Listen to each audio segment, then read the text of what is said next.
Dit zien de echte vaste Lovensfans. Ze stonden bij ons ieder evenement vooraan. Maar we zien deze grote liefhebbers. Tijd om langs te gaan.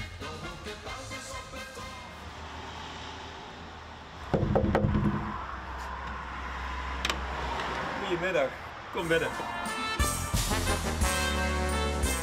Ik ben Tom Simon, 24 jaar oud en kom uit Maarland. Dit is echt een vaste Lovensfan, of niet? Dat is zeer zeker waar. Wie dan? Wat fascineert je dan?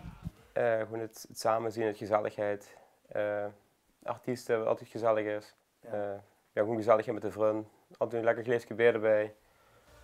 Soeske, in mijn geval dan.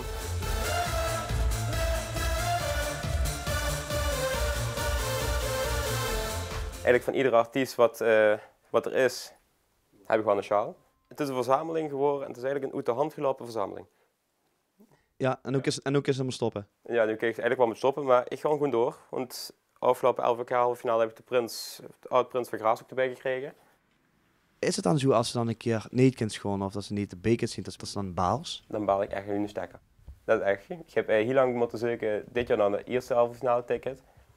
Dat vrienden me erin moesten taggen van hier komen nog extra tickets vrij. Toen dacht ik, gelukkig.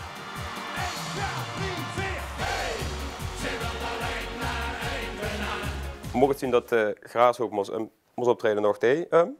Dat Ivana moet optreden, binnen voor die ook nog erbij. Nou, binnen voor deze erum. Stel ik voor dat Marleen erbij moet, hangen we daar ook nog erbij hem. Dus dan komen ze moe. Dus schreef ik dat pilsje een schoot bij de kroeg en zing de ganse door. Is het zo dat ze die artiesten zeg maar ook ja, een soort van als idolen?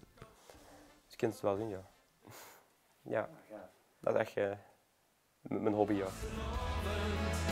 Is hij